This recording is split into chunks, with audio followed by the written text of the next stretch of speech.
Bueno, buenas tardes a todas, a todos, a todes. Bienvenidos a la última sesión de este seminario Café Debate 24i, que se titula Campañas 2024, Reflexiones, Visiones y Tendencias.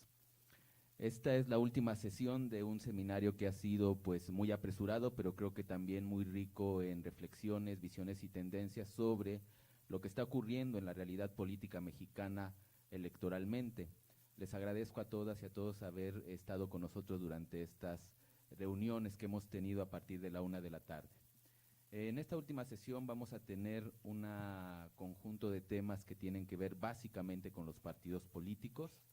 Los partidos políticos, como se mencionaba en una de las conferencias anteriores, particularmente por el doctor Alberto Espejel, él nos señalaba muy claramente que toda la contienda electoral pues se relaciona en torno a estas organizaciones que podrán o no gustarnos, pero son una realidad indiscutible de la estructura política de nuestro país y en todos los países democráticos. Y por eso queremos finalizar este café debate haciendo o llevando a la reflexión el papel de los partidos políticos. Además, también queremos llamar la atención hacia nuevas dinámicas que están surgiendo en el marco de estas campañas electorales. Eso también lo vinculo con la reflexión que nos presentaba la doctora Tania Hernández en una de las sesiones anteriores, cuando nos hablaba de las derechas en el contexto de la campaña electoral. Y en este contexto del resurgimiento político de las derechas, pues los discursos antiderechos se están posicionando en las agendas de los partidos. Ese es otro punto de reflexión que vamos a llevar a cabo en esta última sesión del seminario Café Debate. Antes de pasar, y les voy a pedir un poco la indulgencia a nuestros expositores de hoy, como se trata de la última sesión y como han visto a lo largo de la misma hemos tenido pues el tiempo suficientemente acotado, no quisiera dejar pasar la oportunidad para agradecer a todas aquellas personas que hicieron posible la realización de este evento, ¿no? Y en primer lugar pues quisiera agradecer a nuestros magníficos asistentes del área de teoría y análisis de la política, en primer lugar a la licenciada María Estefanía Calvo Munive. Por favor les pido que le den un aplauso por todo su apoyo durante este evento. Y a nuestro asistente de la especialización en etnografía política y espacio público, el licenciado Octavio Benítez Barreto, a cargo pues no solo de la cuestión técnica del seminario, sino que también es diseñador y comunicólogo, y a él debemos el cartel de este seminario Café Debate. También, por supuesto, quiero agradecer a la ingeniera Montserrat, que ha estado a cargo de la dirección técnica de la sala K001. Por favor, también le pido que le den un aplauso, por favor. Al equipo de CIA TV, encabezado por Marlene Peña Barrios, que está en la cabina, también le pido que le den un aplauso, por favor, porque ella está a cargo de toda la transmisión. A todas y todos nuestros ponentes a lo largo de estos 4 días también ya les dieron un aplauso en su momento, pero les pido que lo refrenden en este último momento.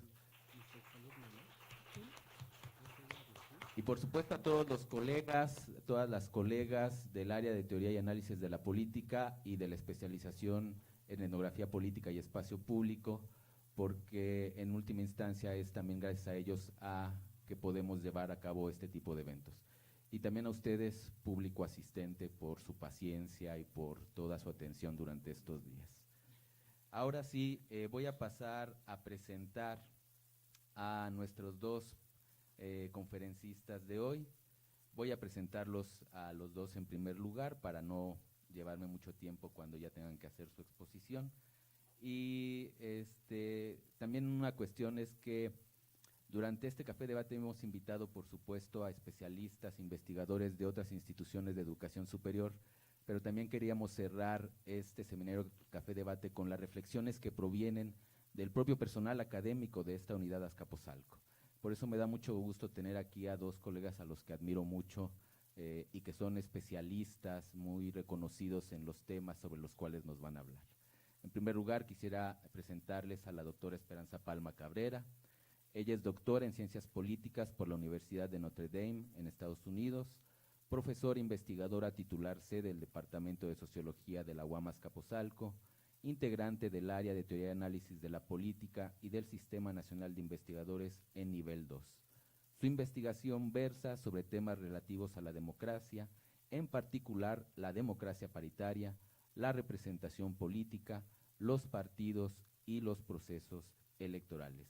Es autora de una amplia bibliografía, entre los cuales solo quiero mencionar algunos de los más recientes, en coordinación con Héctor Tejera, Alejandro Monsiváis y ella misma, coordinó el libro titulado ¿Quién nos representa?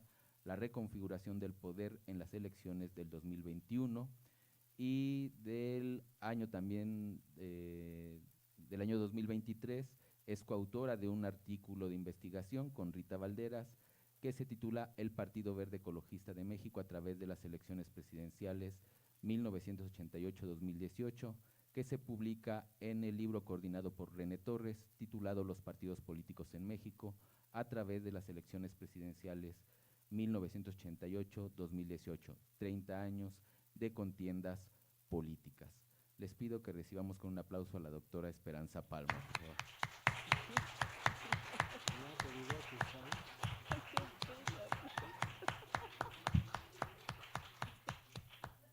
Y nuestra más reciente adquisición proveniente de la Universidad de Tlaxcala es nuestro querido doctor Mario Hernández Sánchez, a quien me permito presentar. Es doctor en Humanidades con especialidad en Filosofía Moral por la UAM Iztapalapa, profesor del posgrado interinstitucional de Derechos Humanos en la Universidad Autónoma de Tlaxcala y profesor visitante en el Departamento de Sociología de la UAM Azcapotzalco. Es integrante del Sistema Nacional de Investigadores e Investigadores Nivel 1 y del Cuerpo Académico Justicia Internacional, Contextos Locales de Injusticia y Derechos Humanos. Es autor del libro El Reverso de la Igualdad, 6 ejercicios de reflexión filosófica sobre discriminación, publicado en 2022, y de diversos artículos especializados y capítulos de libros sobre filosofía de los derechos humanos y la democracia, no discriminación e inclusión social, y memoria y justicia transicional. Es coordinador del volumen colectivo 11 años de un nuevo paradigma de derechos humanos para México, reflexiones interdisciplinarias sobre la reforma constitucional de 2011, publicado en el 2022. También ha sido colaborador de la Comisión de Derechos Humanos de la Ciudad de México y del Consejo Nacional para Prevenir la Discriminación. También les pido que le ofrezcamos un aplauso a nuestro querido doctor Mario.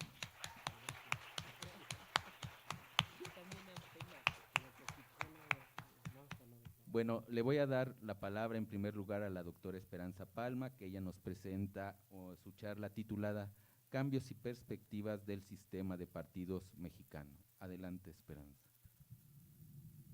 Bueno, pues muchas gracias por la presentación, gracias por organizar este café debate que tenemos pues cada año. Y bueno, es un gusto ver a mis grupos que una vez más me van a escuchar el día de hoy, ya me conocen de memoria. Bueno, gracias a quienes asisten también, y es un gusto además estar con Mario Hernández compartiendo esta mesa, un colega al que respeto mucho y de quien he aprendido sobre muchos temas importantes. Miren, lo que voy a hacer en esta exposición, espero que breve, es algo que me pidió el doctor López Gallegos, que es como un balance general del sistema de partidos mexicano de cara a las elecciones de este año, del 2024. Entonces les voy a presentar algunas tesis, unas que seguramente ya conocen, y les voy a presentar algunos datos. Debo confesar que un poquito desordenados, porque voy del nivel nacional al nivel local, pero creo que esto nos sirve para tener una idea de cómo ha cambiado el sistema de partidos. De hecho, me gustaría pedirles, tengo unos cuadros, la verdad, muy llenos de datos, entonces por ahí si se pueden hacer para adelante, si acaso no los ven, creo que sería muy bueno. Bueno, ya ustedes lo decidirán, pero me temo que no van a poder ver muchos de los datos que están en los cuadros que les presento. Entonces, bueno, ¿cuál es el punto de partida? ¿Cuál es el problema? Aunque no vean esto, sí se los puedo decir, no pasa nada. Bueno, miren, el problema del que estoy partiendo, que no lo inventé yo, por supuesto, no tiene nada de novedoso, es un problema de quienes estudian el sistema de partidos mexicano y que estudian los sistemas de partidos de manera comparada. Y el problema es que las elecciones del 2018, digo, el problema de investigación, es que las elecciones del 2018 abrieron muchas preguntas acerca de los cambios y los escenarios de nuestro sistema de partidos. Y bueno, esto se debe, como ustedes saben, a que un partido de reciente creación, el Movimiento de Regeneración Nacional, produjo un tsunami, perdón por el término poco técnico, pero produjo una verdadera revolución, digamos, dentro del sistema de partidos que revelaban que el sistema de partidos que se construyó a lo largo de la democratización realmente entró en crisis. Es decir, ese tripartidismo que tuvimos, en donde eran centrales el PRI, el PAN y el PRD, y que obtenían desde 97 por lo menos entre el 82 y 94% de la votación nacional, pues eso se derrumbó. Y estos partidos únicamente obtuvieron en 2018, los tres juntos, alrededor del 35% de la votación nacional. Entonces, junto con eso, el candidato López Obrador obtuvo 53% de la votación y, como ustedes saben, Morena ganó la mayoría en la Cámara Baja, lo cual además ya era realmente un fenómeno muy extraño en nuestra vida democrática, precaria, si ustedes quieren, la democracia, pero donde ya había alternancia en el poder y nuevas reglas del juego político que garantizaban la competencia. La verdad es que desde 97 teníamos generalmente ya gobiernos divididos, es decir, el partido que ganaba la presidencia no tenía mayoría en el Congreso. Entonces, lo que ocurre en 2018 realmente fue algo muy importante y fue unas elecciones, digamos, críticas en ese sentido, que pusieron en crisis el sistema anterior. Entonces, algunas de las preguntas que nos empezamos a hacer, quienes estudiamos esto, es, bueno, ¿está transitando este sistema tripartidista o de pluralismo moderado? Ahora voy a retomar estos términos, de la etapa de la democratización hacia un formato de partido predominante, dado este arrastre que tuvo Morena en 2018. La nación realmente está dividida y confrontada en dos visiones y proyectos, de acuerdo a la propia visión oficial, o en realidad todavía tenemos una sociedad plural. ¿Qué información dan los resultados electorales sobre estas cuestiones? Entonces, bueno, sobre esto es que va mi presentación. Entonces, el primer objetivo es que quiero discutir si este sistema de partidos que se empezó a gestar desde que surgió Morena en 2014, luego en 2015 su primera elección, pero que digamos ya triunfó en 2018, es si a partir de ese momento estamos transitando hacia un partido predominante, hacia un modelo de partido predominante, o más bien es un nuevo tipo de pluralismo. Y lo que les voy adelantando, lo que les voy a presentar, los datos muestran que realmente el sistema está en transición. No hemos, claro, es muy fácil concluir eso, ¿verdad? Allá no tenemos el sistema tripartidista, el que tenemos ahora está en transición. Eso es tal vez un poco no decir nada, pero no, en realidad lo que pasa es que no tenemos un nuevo sistema de partidos consolidado. Fíjense que les voy a presentar datos de que aún las elecciones del 2018, en donde vimos este tsunami, la verdad es que muestran resultados disímbolos por estado. No vemos ese tsunami en todos los estados o ese arrastre mayoritario de Morena en todos los estados. Y les voy a presentar también cómo después de estas elecciones, en las intermedias de 2021, se presentan en realidad formatos de competencia muy diversos en los 300 distritos electorales, que más bien indican la generación de un nuevo tipo de pluralismo con 7 partidos y, eso sí, coaliciones bipolares.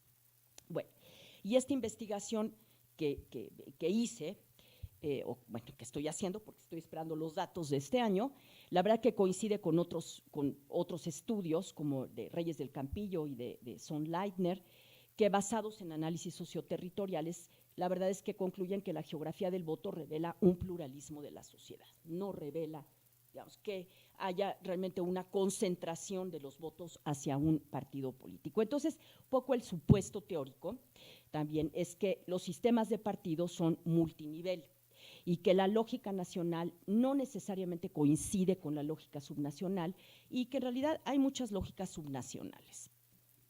Bien, bueno. Entonces, bueno, les voy a presentar datos en distintas escalas electorales, ¿no? Partiendo de este supuesto, que les digo que en realidad los sistemas de partidos son multinacionales, son multinivel, ¿sí? Y les doy datos de las elecciones presidenciales y de los 300 distritos en 2018 y cómo hubo un cambio en 2021, donde vemos que se recuperó la oposición. Y les voy a presentar algunos datos de las elecciones post-2018 a las gubernaturas y un poco el origen político de las candidaturas de Morena. El fin de esto es poco que discutamos y analicemos que en realidad hay un traspaso de liderazgos del PRI y del PRD hacia Morena y que ese es un proceso que está en marcha, ¿me entienden? Que en realidad no ha concluido y tampoco podemos decir que haya de manera definitiva un realineamiento electoral todavía a favor de Morena, por lo menos en algunos distritos. Entonces, miren, a lo mejor aquí me paso rápido, Alex, tú me vas ahí contando el tiempo. Retomo una tipología clásica, aunque hay varias, la de Sartori sobre el sistema de partidos. Nuestro sistema de partidos moderno ha tenido 3 etapas. Tuvimos un sistema de partido hegemónico. Con el proceso de democratización, el sistema de partidos se fue realmente convirtiendo en un sistema de pluralismo moderado, con poca fragmentación, con moderación ideológica y con estos 3 partidos grandes de los que hablaba, el PRI, el PAN y el PRD, que captaban la mayoría de los votos y abarcaban todo el espectro ideológico. Surgieron durante la etapa de la transición a la democracia y después del 1997, que ya tuvimos elecciones claramente democráticas, surgieron partidos que todavía sobreviven, otros que no los voy a mencionar, el PT 91, el Partido Verde Ecologista, que participó por primera vez en 1994 y que, como ustedes saben, pues ha sido aliado del PRI, del PAN y ahora de Morena, o sea, realmente todos los partidos pequeños excepto MC son aliancistas. Luego Convergencia, que surgió en 1999 y se transformó en Movimiento Ciudadano en 2011. Y las líneas de conflicto en esta etapa eran, digamos que en los inicios de la transición a la democracia eran la tensión entre autoritarismo y democracia, por eso veíamos en muchas elecciones a nivel local, no nacional, alianzas electorales entre el PRD y el Partido Acción Nacional, y a esas la literatura especializada les llamaba alianzas contrahegemónicas, es decir, querían provocar alternancias en donde el PRI no había perdido. Esto además se los menciono porque la verdad es que en el contexto mexicano hay una enorme tradición de coaliciones electorales multicolor, y al mismo tiempo la otra línea de conflicto entre los partidos, digo de conflicto en realidad en un sentido positivo, ¿no? Es o sea, qué los diferenciaba, qué los distanciaba y dónde se ubicaban los debates, tenía que ver con, digamos, una división clásica entre izquierda y derecha. Bueno, lo que ocurre en 2018, esas fueron las coaliciones que ustedes saben, tuvimos un independiente, además, por primera vez en las elecciones presidenciales. Bueno, tuvimos otra, Margarita Zavala, pero se bajó de la contienda.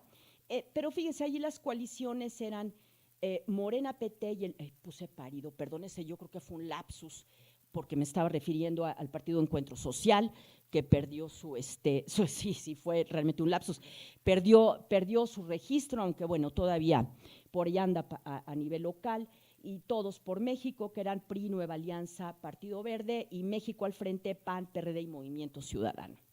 Bueno, esto, digamos, se va a transformar después, pero lo que quiero un poco enfatizar es que las elecciones del 2018 fueron realmente elecciones críticas, las podemos caracterizar, conceptualizar de esa manera, y fueron críticas porque alteraron el status quo y, como planteaba al inicio, pues revelaron un cambio profundo de las fracturas preexistentes dentro del electorado y un realineamiento electoral que no ha concluido. Entonces, bueno, vimos este doble movimiento de una crisis de los partidos tradicionales la emergencia de Morena, el gradual desalineamiento del electorado de los tres partidos mayores, bueno, sobre todo del PRD y del PRI.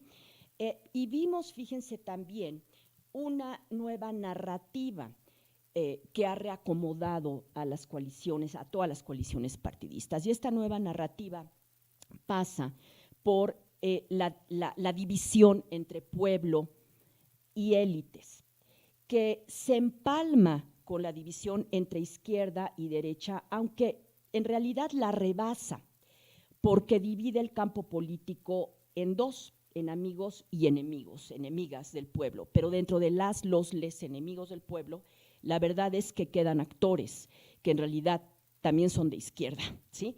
Entonces, esta es la nueva narrativa que empieza a cruzar el sistema de partidos como toda nuestra vida política. Bueno, la pregunta que aquí surge, además, dado que el partido gobernante sí se coloca discursivamente como el representante del pueblo, es bueno, ¿hasta qué punto estará reemplazando a las demás fuerzas? ¿Sí? Y ahora les doy datos para tratar de responder a esta pregunta. Entonces, miren, la tabla que viene está un poco pesada, creo que no la van a poder ver, porque lo que hice fue poner los resultados electorales por candidato en las elecciones del 2018, son obviamente porcentajes.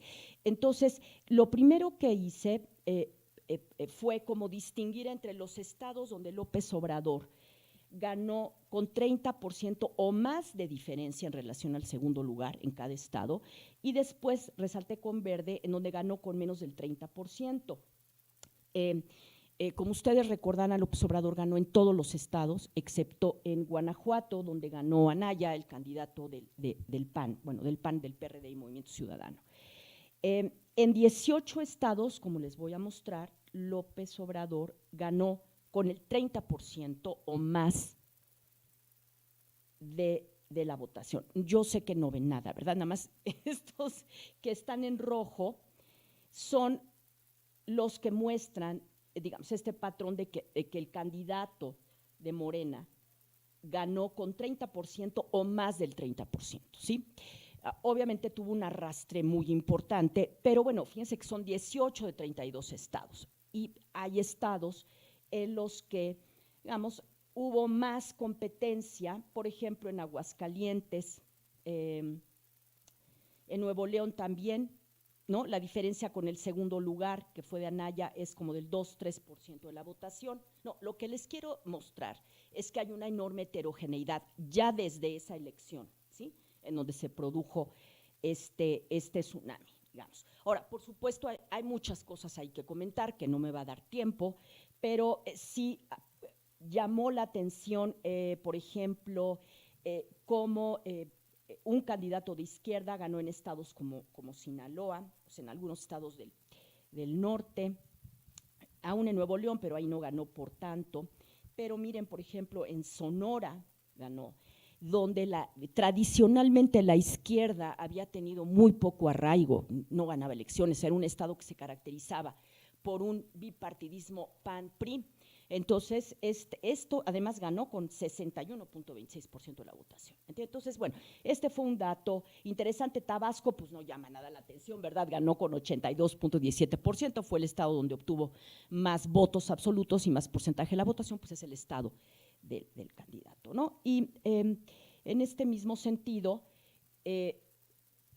si vemos cómo estaba compuesta la Cámara Baja, no el Senado, la Cámara Baja, en 2018, pues efectivamente vemos acá el derrumbe de los partidos de la transición. Fíjense, el PAN redujo sus escaños a 79, el PRI, imagínense, de 207 escaños pasó a 49 escaños en el 2018.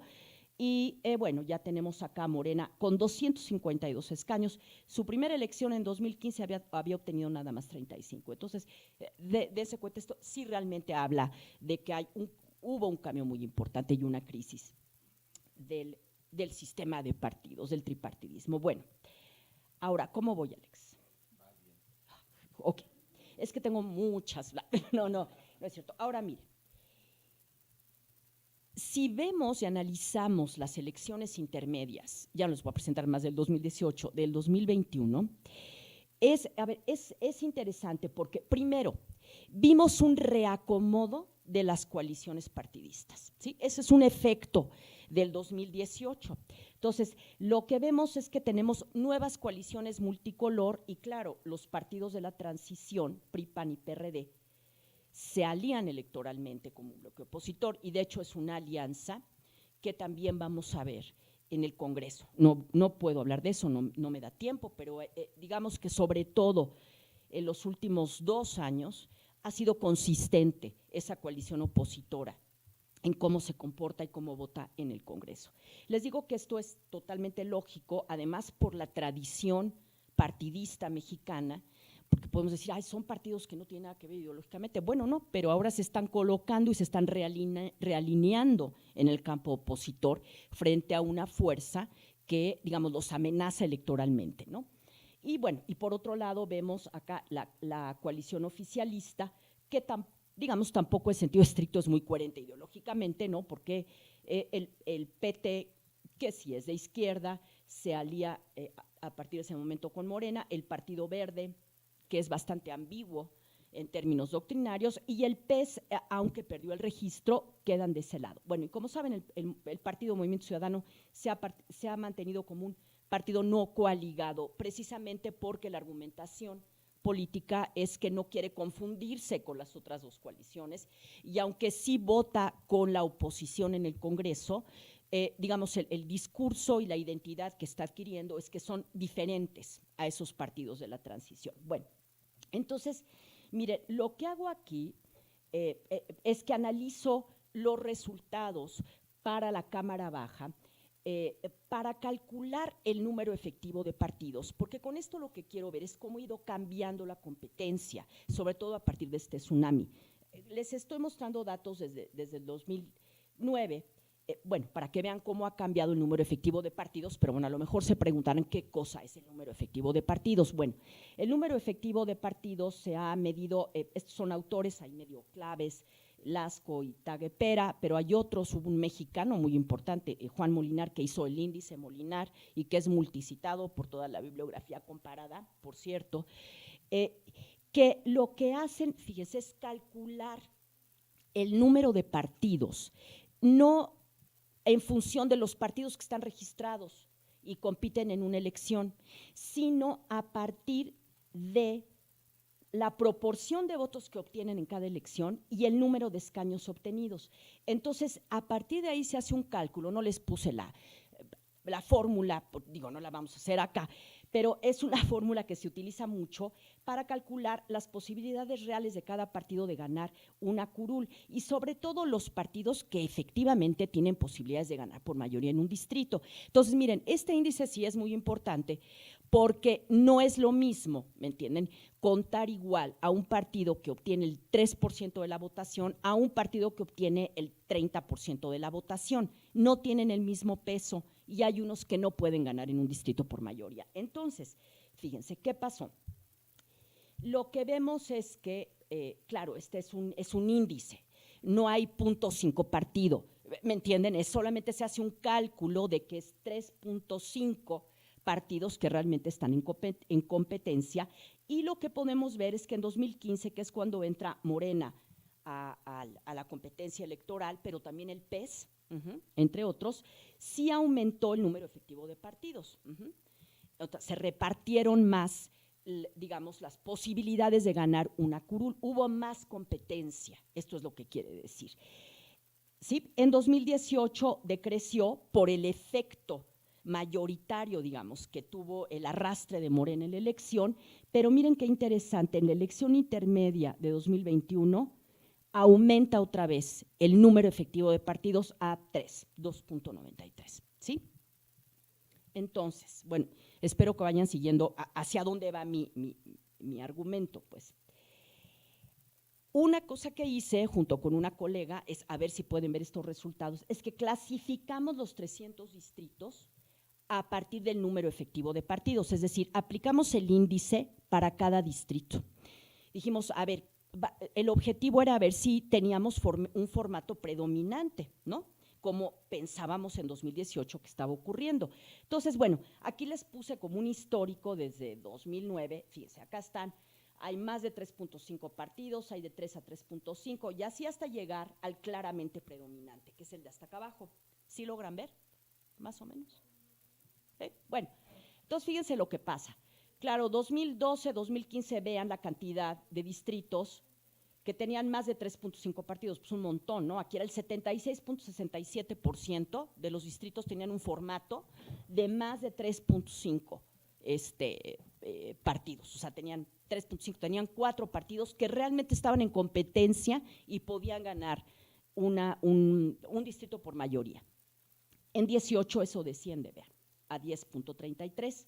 Sin embargo, fíjense, aún en 2018 que tuvimos ese efecto mayoritario, vamos a decirlo así, de Morena, fíjense cómo el 46% de los distritos, 138, tenían un formato de 2.5 a 3 partidos, ¿sí? O sea, no es que haya desaparecido la competencia, ¿me explico?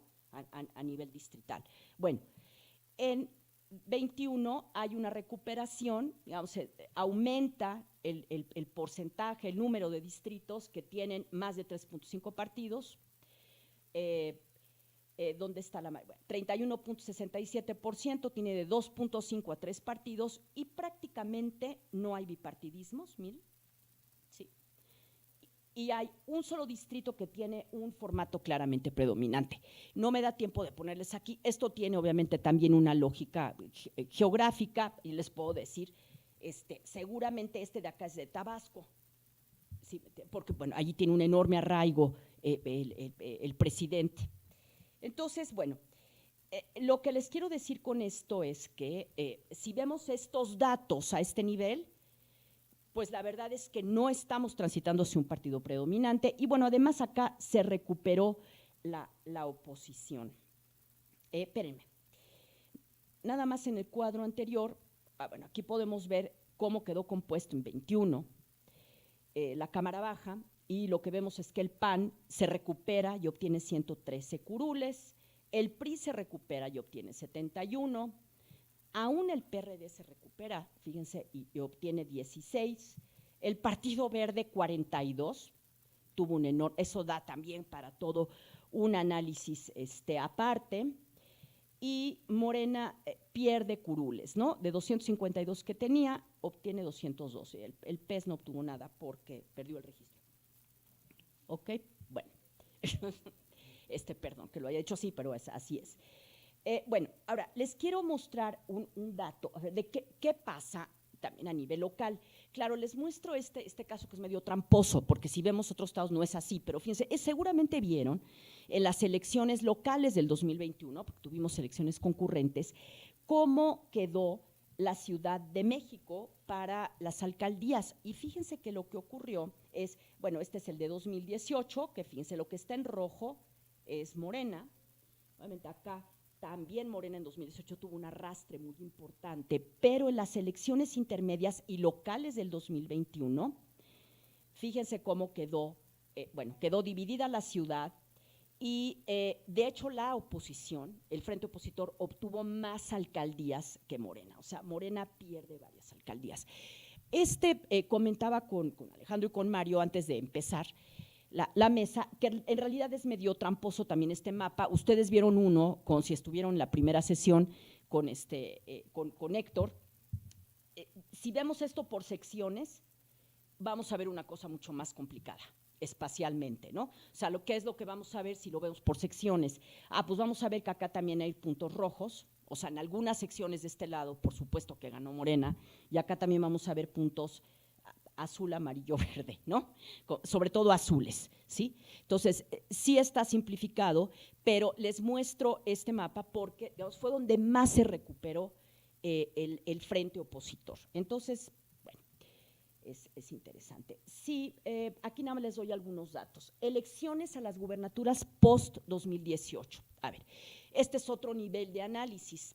La verdad es que aquí Morena sí ha tenido un avance muy importante. Sí,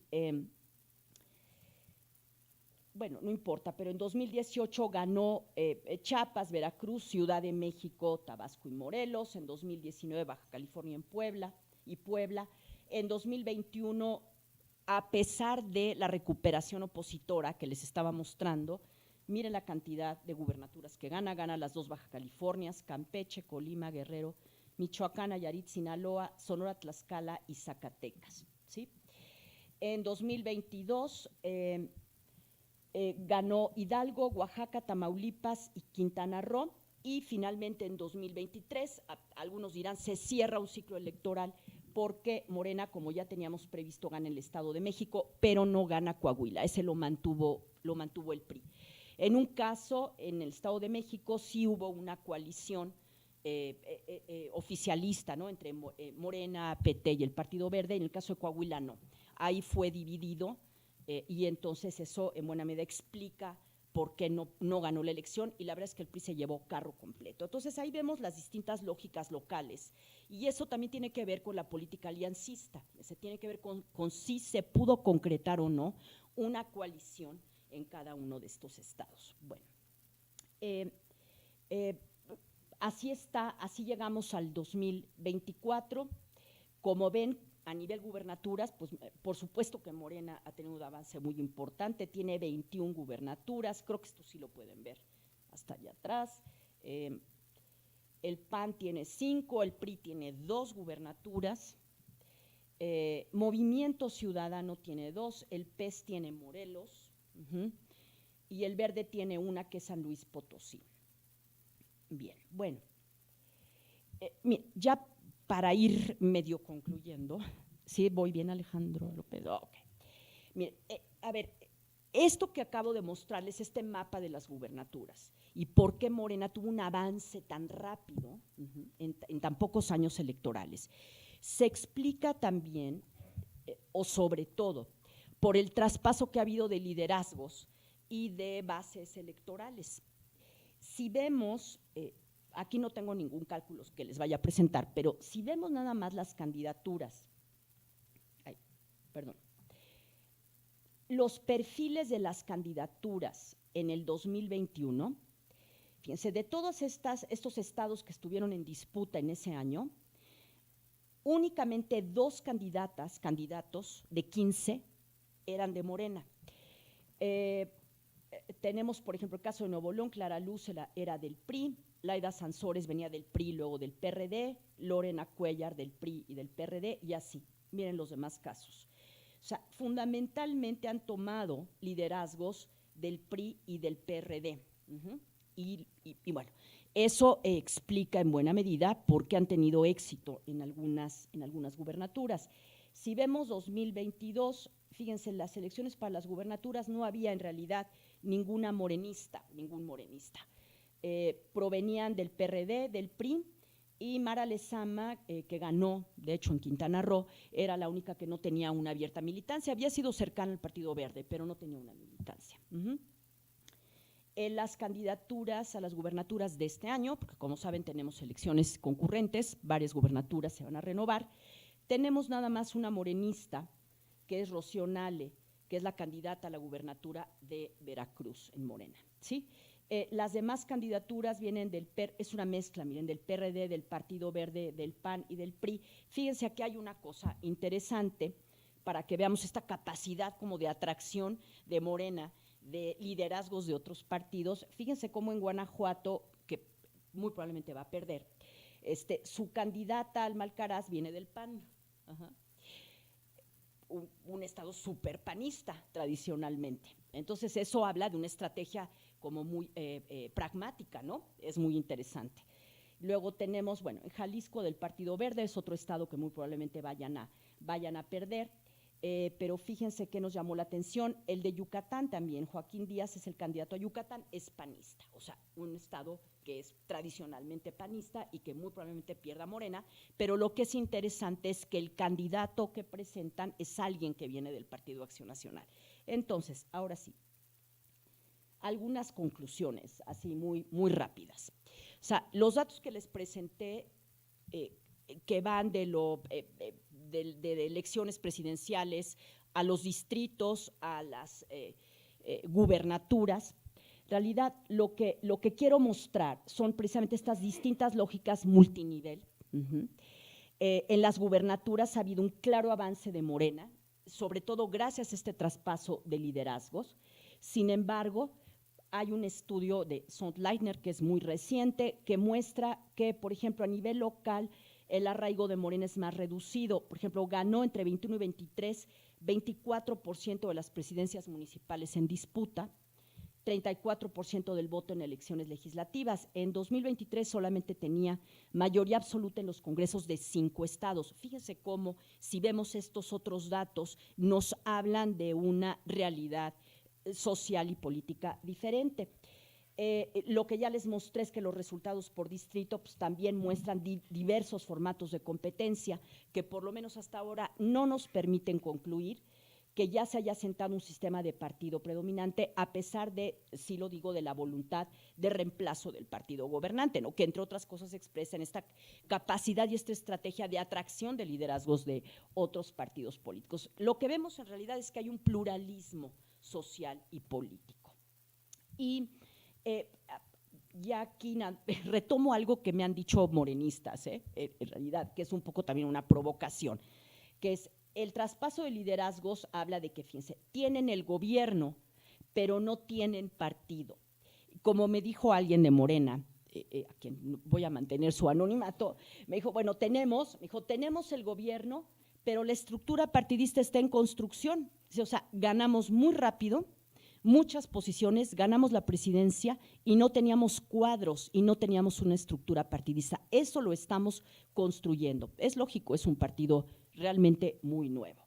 Y por eso, pues nada más ya cierro diciendo que el realineamiento electoral está en proceso, pero no es un proceso concluido. Pues muchas gracias.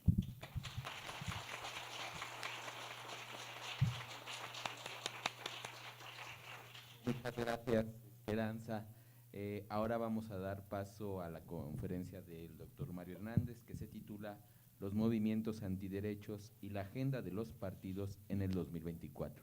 Adelante, Mario, muchas gracias. Bueno, pues muchísimas gracias a todos y todas. Me da mucho gusto ver a nuestras alumnas y nuestros alumnos de la licenciatura en Sociología y bueno, también a todas y todas las personas que seguramente interesados en las elecciones, pues quieren escuchar el debate que nuestra universidad puede proponer. Muchas gracias también al doctor Alejandro López Gallegos y a Estefanía Israel por la organización del evento y bueno, me da mucho gusto compartir esta mesa y mucho nervio también con la doctora Esperanza Palma, que como ven ustedes es experta en este tema de los partidos y la referencia a datos estadísticos para un poco entender nuestros procesos democráticos. Mi fuente disciplinaria es distinta. Yo, como comentaba el doctor López Gallegos, yo vengo del campo de la filosofía y también cuando el doctor López Gallegos me pidió proponerle alguna comunicación para ahondar en ese tema de las elecciones, yo le dije que revisáramos el tema de los movimientos antiderechos, quizá más específicamente tendría que decir de los discursos antiderechos en esta coyuntura de las elecciones del 2024. Yo preparé un texto que dura alrededor de 20 minutos, no es muy largo para tratar de concentrar ideas y que podamos discutir después. Me encantará mucho escucharles. Bueno, pues inicio con mi exposición. Los discursos antiderechos y la agenda de los partidos en el 2024. El propósito de mi comunicación es analizar la presencia de los discursos antiderechos, es decir, de aquellas expresiones que cuestionan los avances en materia de protección de los grupos históricamente discriminados, en algunas discusiones públicas donde han intervenido los partidos políticos mexicanos por los que votaremos en este 2024. Mi hipótesis es que, a diferencia de otros países donde candidatas y candidatos afines a movimientos racistas, xenófobos o misóginos han llegado al poder, en México aún los movimientos antiderechos no tienen una vinculación importante con los partidos políticos. No obstante, sí es posible detectar en el espacio público argumentaciones en contra de los derechos, la pluralidad social, esta que ahora Esperanza nos demostraba con cifras muy precisas, y la no discriminación, que tienen en común considerar estos hechos democráticos como producto de intereses facciosos y presentarlos como amenazas para la cohesión y la estabilidad sociales. Como ha señalado Melinda Cooper, los discursos antiderechos están presentes tanto en las posiciones de izquierda como de derecha, y por ello es posible hablar ahora de un neosocial conservadurismo como el conjunto de discursos y prácticas que reivindican la centralidad de la tradición y sus instituciones, como la familia nuclear, el patriarcado y la competencia económica desregulada, y que tendrían como objeto desmontar las protecciones del Estado frente a poderes fácticos, legales e ilegales. Además, como ha apuntado Andreas Malm, los discursos antiderechos hoy no solamente se dirigen contra libertades individuales, por ejemplo, las relacionadas con el cuerpo y la sexualidad de las mujeres, sino también contra derechos sociales como la salud pública, la educación laica, el medio ambiente sano o el trabajo decente, que constituye la vía de acceso a un nivel mínimo de bienestar material generalizado. Así, dividiré mi exposición en 3 momentos. Primero, definiré lo que son los discursos antiderechos y por qué conviene considerarlos analíticamente por separado de los movimientos antiderechos. Luego, sin afán de exhaustividad, recuperaré algunos hitos recientes en la historia de los discursos antiderechos en México para entender cómo estos no solamente expresan un resentimiento individual o la simple ignorancia, sino que requieren de condiciones de enunciación que podemos vincular con distintas facetas de la fragilidad institucional. En la tercera parte recuperaré a grandes rasgos la discusión reciente acerca de la austeridad republicana en la que me parece se han filtrado posiciones antiderechos. Finalmente, en la conclusión, trataré de señalar lo que considero es el reto para nuestra democracia en relación con los discursos antiderechos y las próximas elecciones federales. Entonces, bueno, un poco esta es mi argumentación. Voy con el primer punto, que son los discursos antiderechos.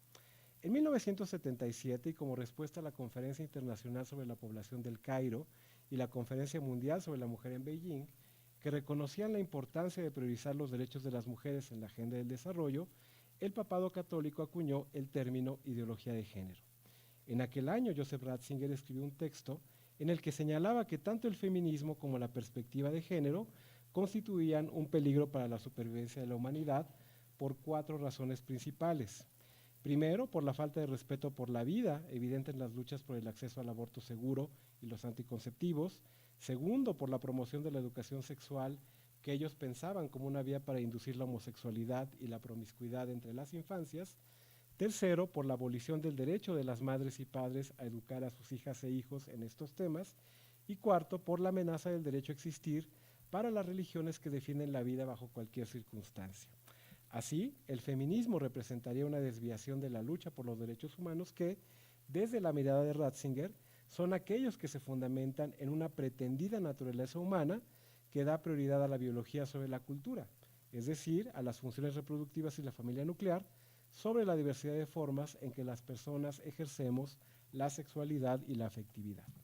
El problema con este planteamiento es que confundía 2 planos de argumentación, a saber, el valorativo y el descriptivo. Es decir, se presentaba como inherentemente negativa una lucha social, la de las mujeres, sin señalar que esto era así desde los valores de una religión en particular, es decir, la católica.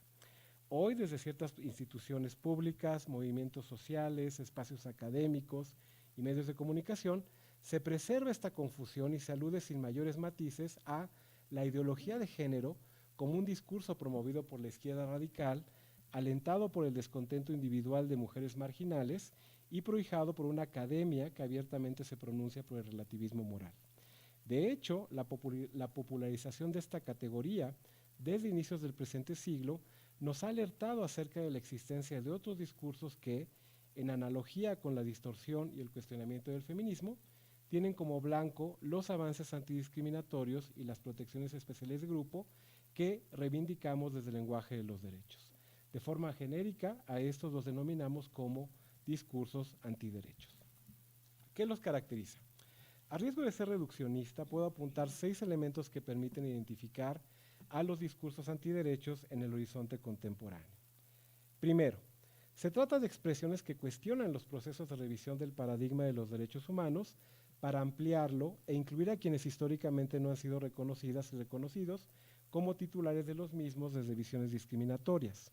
Segundo, son expresiones que se apropian del lenguaje de los derechos para reivindicar auténticas protecciones universales y personas merecedoras de estas, frente a lo que califican como falsos derechos e identidades emergentes de forma artificial.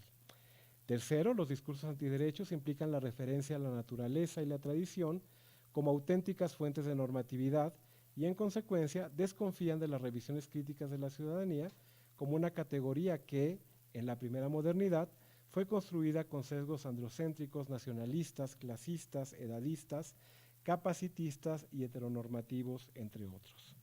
Cuarto, son discursos que se pronuncian contra el laicismo, la neutralidad valorativa del Estado y el reconocimiento por la responsabilidad respecto de las violaciones graves a los derechos humanos en el pasado. 5, y esto es muy importante sobre todo para las personas más jóvenes, son expresiones que se presentan con un carácter revolucionario, disidente y revelador de supuestas conspiraciones que utilizan a las instituciones democráticas para promover intereses particulares y contrarios al Estado de Derecho.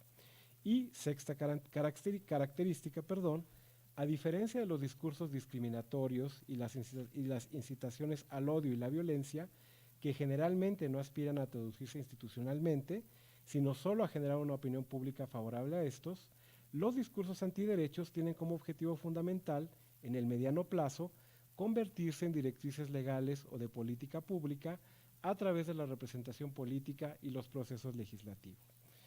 Es cierto que estos discursos antiderechos deben considerarse en relación con los movimientos sociales que articulan, tanto a la derecha como a la izquierda del espectro político. Pero me parece que, dado el carácter aún incipiente de estos últimos, es decir, de los movimientos antiderechos, en nuestro país, por el momento podemos centrarnos en revisar la presencia de los primeros, es decir, de los discursos antiderechos, en la vida pública, particularmente de cara a las elecciones de 2024. Paso a mi segundo punto, que es un breve recuento de algunas apariciones públicas de los discursos antiderechos en México.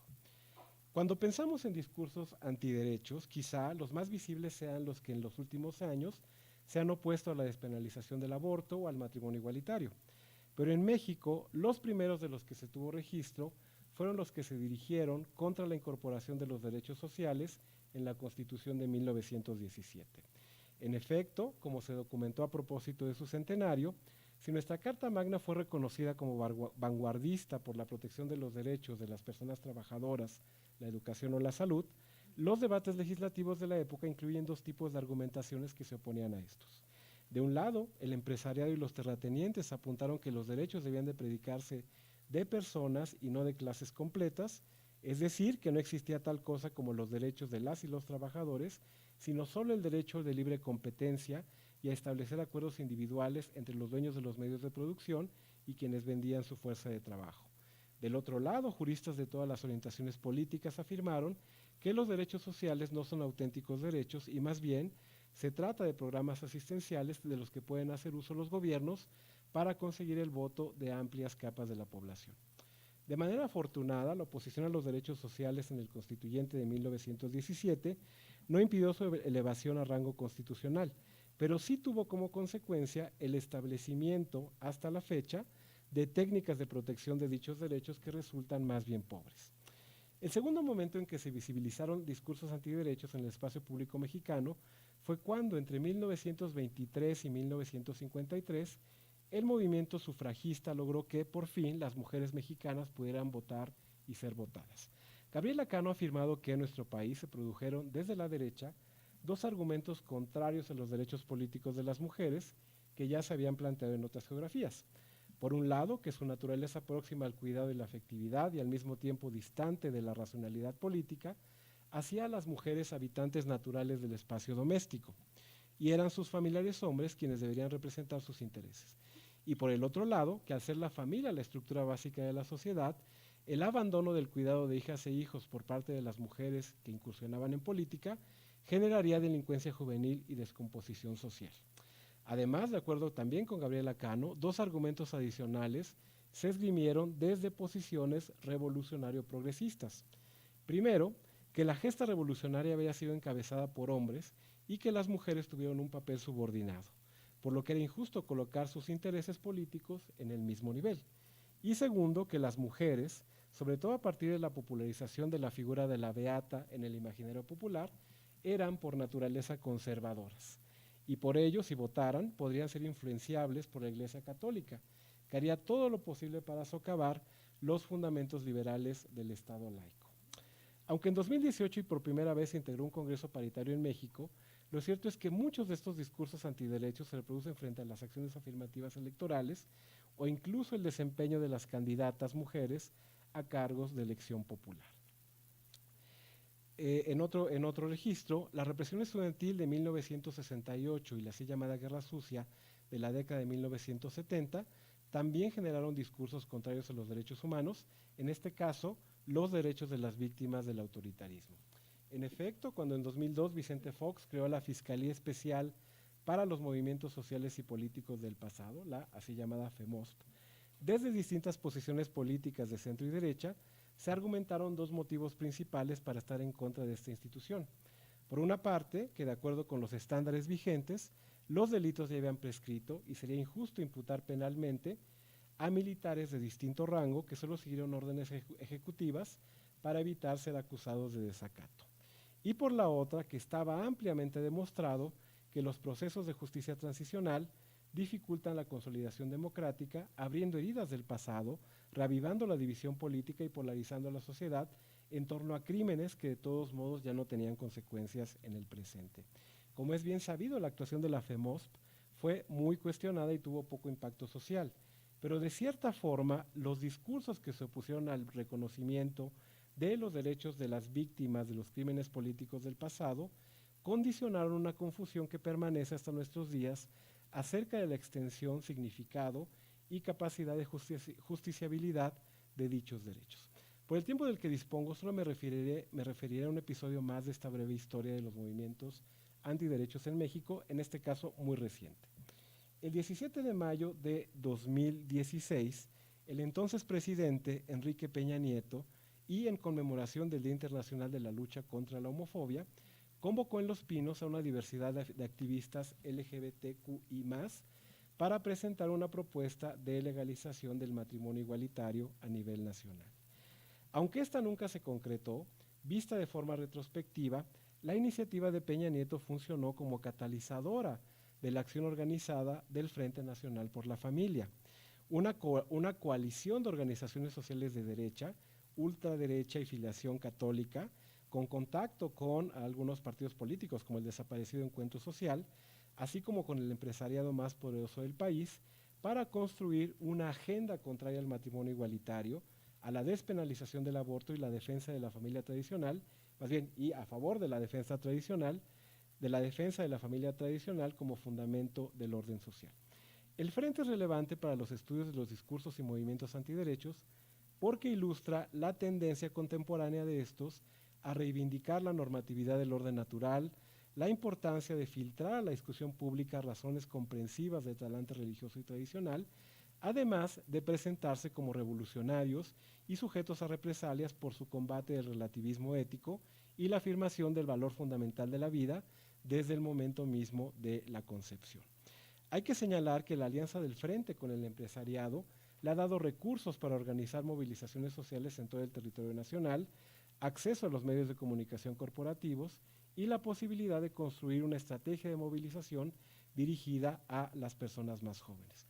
Además, han logrado filtrar a las discusiones legislativas una visión del ejercicio de las libertades individuales y la pluralidad social, no como el producto afortunado de la vida en democracia, sino como parte de una agenda facciosa postmoderna en la que, y ahí hay una confusión terrible del propio Frente, en la que las posiciones de izquierda conviven con las comunistas, con las socialistas, con las sionistas y hasta las promotoras de un nuevo orden mundial desde la conjura y la conspiración. Esta confusión y esta construcción de un enemigo de paja pues no es casual porque precisamente tiene que ver con todo el dominio de la posverdad que bueno, no podemos tocar aquí, pero es fundamental para estos movimientos.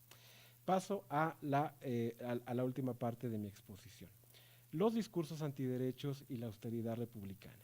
En la última sección de esta comunicación quiero referirme de forma general a la discusión sobre la austeridad en el servicio público que ha ocurrido durante el sexenio del presidente López Obrador, misma en la que sostengo se han filtrado posiciones antiderechos sin sustento sociológico.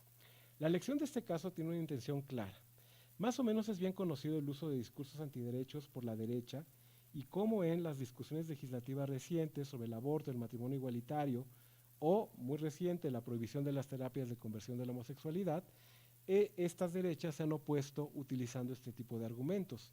Lo preocupante me parece es que los partidos de izquierda, o que al menos así se presentan, históricamente igualitarios, afines a los movimientos sociales y críticos de los poderes fácticos, han ido incorporando gradualmente también este tipo de argumentos.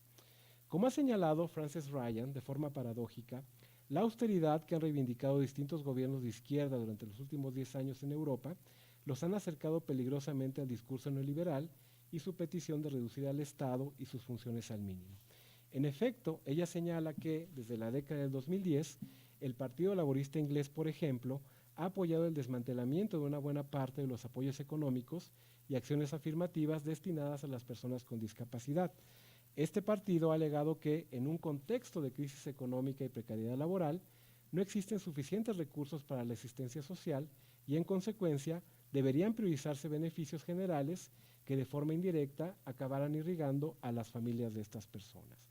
Además, el Partido Laborista también habría apoyado distintas iniciativas conservadoras para reducir el presupuesto público y el personal de los ministerios encargados de aplicar leyes de no discriminación, para cancelar inversión y convenios con empresas y universidades para la innovación tecnológica en el apoyo y cuidado de personas con discapacidad, y también habría apuntalado una distinción muy peligrosa y muy perversa entre verdaderas discapacidades, o sea, las motrices, y falsas discapacidades, es decir, las intelectuales y las psicosociales, que se considera son responsabilidad del individuo y su familia atender, no del Estado. Para Ryan, por distintas razones políticas y sociológicas, la institucionalidad de derechos humanos se ha convertido en uno de los primeros blancos de ataque de la austeridad como bandera política de distintas izquierdas. En el contexto mexicano, la austeridad se ha convertido en un elemento discursivo central durante el sexenio del presidente López Obrador, y en 2019, con el apoyo de representantes de su partido en el Congreso, se aprobó la Ley Federal de Austeridad Republicana. A grandes rasgos, esta plantea lo siguiente: reducción del personal de las entidades públicas al indispensable, evitando la contratación de servicios de asesoría y la creación de plazas de apoyo, reducción y centralización de los gastos de publicidad oficial, disminución de las remuneraciones de los mandos altos y medios, fijando al salario presidencial como tope, eliminación de las prestaciones especiales para el funcionariado público a través de la contratación de servicios privados, imposibilidad de remodelar oficinas públicas, adquirir vehículos y equipo de cómputo, así como priorizar el uso de software libre. Si bien es cierto que a primera vista la razonabilidad de esta ley es evidente sobre un trasfondo de corrupción y dispendio de recursos públicos más o menos creciente durante los últimos 50 años, lo cierto es que también ha precarizado la política de derechos humanos en nuestro país. Déjenme poner casos muy concretos. En el caso de los derechos de las personas con discapacidad, y de acuerdo con organizaciones sociales de y para ellas, dicha ley ha tenido impactos negativos como los siguientes: reducción al mínimo operativo del personal y presupuesto del Consejo Nacional para el Desarrollo e Inclusión de las Personas con Discapacidad, inviabilidad de la reforma a la Ley Federal del Trabajo para fijar en 3% la proporción de nuevas contrataciones específicamente para personas con discapacidad en el servicio público, invisibilidad de las campañas de comunicación y los procesos de sensibilización dirigidos a concientizar sobre las obligaciones públicas y privadas en materia de derechos de este sector, dificultades administrativas para la adquisición de tecnologías en general, software en particular y asesorías especializadas para innovar en los apoyos y cuidados para las personas con discapacidad, y sobre todo insuficiencia presupuestal para realizar acciones de accesibilidad, ajustes razonables y diseño universal que permitan acondicionar oficinas gubernamentales, espacios públicos, medios de transporte y comunicaciones para que estos puedan ser utilizados por personas con y sin discapacidad por igual. Déjenme contarles una anécdota. Cuando el presidente López Obrador fue al estado de Tlaxcala a una mañanera durante la pandemia, ustedes saben que las comunicaciones oficiales están obligadas a incluir interpretación en lengua de señas mexicana, que es algo muy, muy positivo.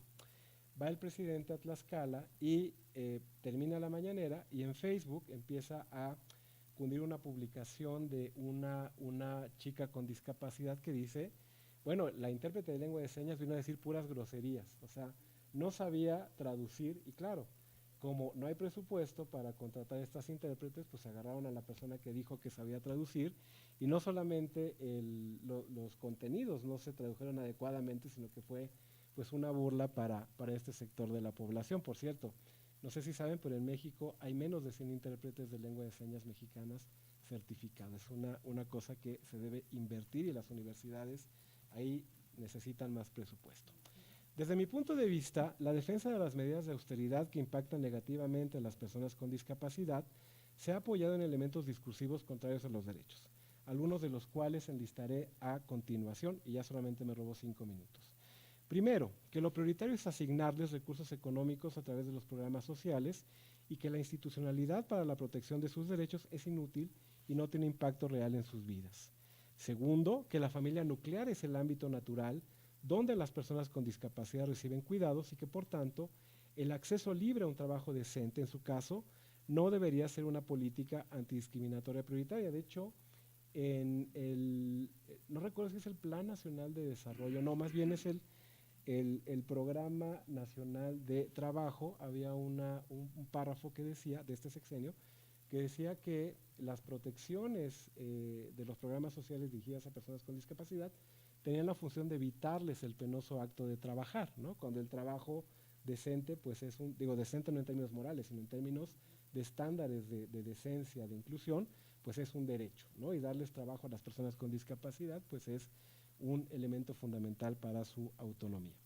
Tercero, fíjense, que la accesibilidad se reduce a la instalación de rampas para sillas de ruedas, uso del sistema braille y de intérpretes de lengua de señas mexicanas, invisibilizándose los requerimientos de las discapacidades intelectuales y psicosociales. No sé si ustedes han visto, pero durante la pandemia uno de los primeros reclamos de la sociedad civil con discapacidad era que estas comunicaciones que iba generando el gobierno sobre cómo se contagiaba la COVID, cómo se atendía y qué hacer si no tenía COVID, pues no tenían subtítulos, no tenían subtitulaje electrónico para personas sordas, y tampoco tenían estos formatos de lectura fácil que son destinados para personas con discapacidad intelectual, quienes tienen dificultad para para conocer, para recordar, para comprender, ¿no? Son infografías con muy pocas oraciones muy sencillas, sujeto, verbo, predicado y apoyos visuales.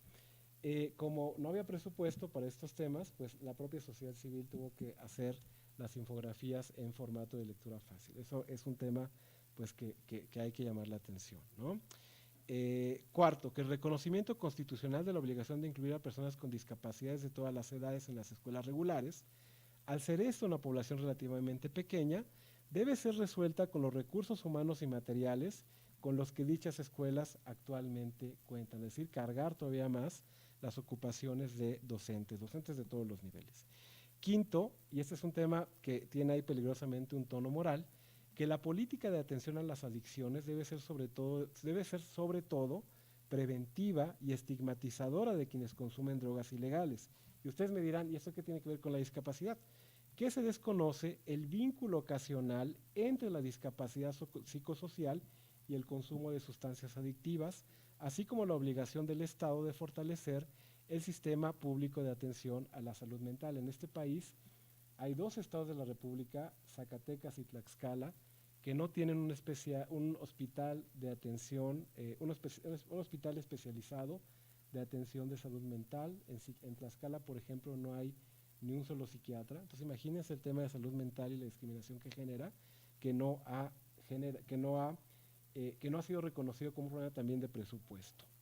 Y sexto, que en general la identificación y priorización de los derechos y necesidades de las personas con discapacidad debe hacerse desde la tradición y las opiniones de sentido común, ¿no? Como si todos y todas supiéramos lo que una persona con discapacidad requiere, sin que se apliquen mecanismos de consulta a esta población ni se ocupen estudios o información especializada en la materia. Todo esto, desafortunadamente, se vio incrementado por la austeridad republicana. Y bueno, como decía, lo que debe llamarnos la atención no es el tema de la corrupción, no corrupción, sino cómo hay argumentos contrarios a los derechos que relativizan los derechos, que establecen distinciones entre auténticos beneficiarios de derechos y falsos beneficiarios de derechos que están ya circulando en nuestro espacio público. Para cerrar, quisiera salir de México, bueno, metafóricamente, y así poner nuestra contienda electoral del 2024 en perspectiva. Al menos desde que Jair Bolsonaro, Donald Trump y Javier Milei irrumpieron en el imaginario político, alcanzando el poder ejecutivo en sus países, nos enfrentamos a una nueva disputa por el significado de la democracia y sus alcances. Para poder atajar el fenómeno del poder y ascenso de las ultraderechas, los populismos de izquierda y los discursos antiderechos con que ambas posiciones contaminan el discurso en democracia, es necesario, creo, pensar y profundizar sobre tres cuestiones. Primero, que la arraigada concepción de que los movimientos sociales tienden a la izquierda y a las demandas emancipatorias es ahora poco productiva. Si algo nos han recordado los éxitos políticos de las derechas radicales, es que los discursos de odio, las narrativas xenófobas y misóginas, las posturas antiderechos y la exaltación de los valores de la familia tradicional pueden generar bases sociales sólidas dispuestas a luchar por el poder político y a disputar el terreno de la democracia. Segundo, que esas narrativas por momentos han sido más efectivas para capitalizar el descontento de sectores precarizados o empobrecidos de la sociedad, más que las propias narrativas socialdemócratas, lo que pone en entredicho el rumbo actual del discurso sobre la justicia social en el contexto capitalista. Tercero, que en este panorama sectores que se autodenominaban apolíticos o de centro comienzan a definirse de derechas y que la disputa política, narrativa y en el terreno de la comunicación se ha intensificado y nos obliga a pensar los límites de la democracia constitucional, particularmente en lo que se refiere, creo, al conflicto entre libertad de expresión y no discriminación. Hasta dónde estos dos derechos fundamentales del orden democrático pues no acaban oponiéndose y sobre todo cuestionando la capacidad de intervención del Estado para frenar este tipo de discursos. Finalmente, mientras que las y los candidatos que participan en la contienda electoral del 2024, estos que tenemos aquí muy a la vista y muy sonrientes, y los partidos que los postulan no comprendan el riesgo de frivolizar el discurso político con simplificaciones sobre los grandes problemas nacionales e introduzcan de forma inconsciente o premeditada discursos contrarios al paradigma de los derechos, el riesgo de que en México se institucionalicen los discursos y movimientos antiderechos podría pasar de ser una predicción más o menos abstracta a una realidad palpable. Por ello considero que es necesario hacer un trabajo interdisciplinario en el que participen la filosofía, la sociología y la ciencia política por lo menos, para analizar las formas de argumentación, las estrategias de comunicación y el impacto diferenciado de los discursos antiderechos que, como les decía, pues van sobre ustedes, sobre las personas más jóvenes. Así lo ha planteado Bruno Bimbi a propósito de la vigencia de la novela El cuento de la criada y el futuro distópico que supone donde la discriminación se ha institucionalizado y la democracia se ha erosionado. Así dice Bruno Bimbi. Dice Atwood que la historia de la criada Offred no es una predicción, porque hay demasiadas variables y posibilidades imprevisibles como para predecir el futuro, pero tal vez pueda servir como una antipredicción. Si el futuro que cuenta puede describirse de manera detallada, como lo hace Offred en su testimonio, tal vez este nunca llegue a ocurrir, que es precisamente lo que queremos al poner la atención sobre los discursos antiderechos. Muchísimas gracias.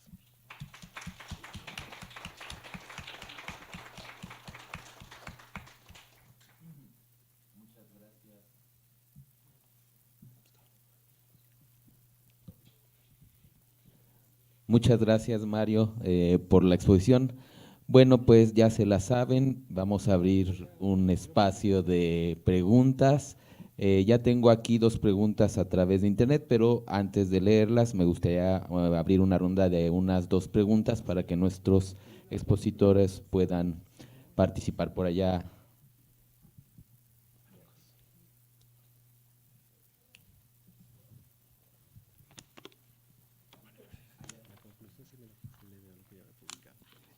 Más que nada que una pregunta es un comentario.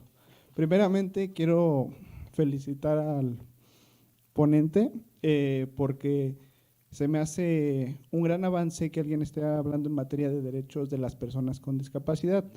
Es algo que regularmente no estamos acostumbrados. Ahora bien, creo que hay algo importante que hay que resaltar, que es que en la actualidad no solo es un discurso antiderechos, sino que en México tenemos muy plasmada una práctica antiderechos. En este sentido, también me gustaría retomar el ejemplo de las personas con discapacidad. Actualmente, la única política pública, por así decirlo, en favor de este sector vulnerable es la pensión de bienestar para las personas con discapacidad, que consiste en un monto bimestral de 2,100 pesos, que si hacemos la división equivale a 51 pesos al día, lo que evidentemente es insuficiente, ya que si consideramos lo que es ser una persona con discapacidad, por ejemplo, en materia motriz requieren sillas de ruedas o ayudas técnicas, ¿no?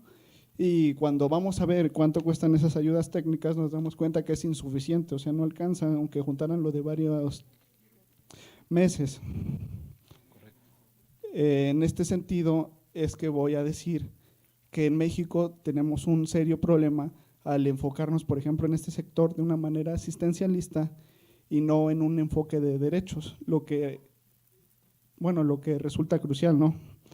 Ahora bien, mezclar esto con materia jurídica, nos damos cuenta que en el artículo 1 está estipulado que todos tenemos los mismos derechos y tenemos que adquirirlos. Bueno, el Estado nos los debe de proporcionar de la misma manera, ¿no? Y en este caso nos damos cuenta de lo que hemos estado viendo en las clases, la discriminación, ¿no? Que es un acceso diferenciado a los derechos. Y es triste porque en México no solo estamos hablando de las personas con discapacidad como el único grupo vulnerable, sino que están las personas indígenas, los afroamericanos, y nos damos cuenta que son grupos que, independientemente de que hace muchas décadas se esté hablando, digámoslo así, en el discurso, se queda en pura demagogía, o digámoslo así, solo está plasmado jurídicamente, pero en la praxis no se lleva a cabo. Y pues bueno, eso quería decir en materia de discapacidad, ¿no?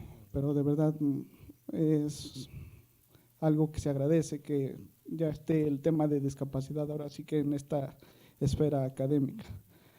Y para la doctora Esperanza, pues quiero decirle que comparto su opinión, hay que ver qué va a pasar ahorita en las próximas elecciones. Creo que nos van a decir mucho sobre si vamos encaminados a un partido hegemónico ahora con Morena o seguimos en un pluralismo moderado. Y pues, gracias.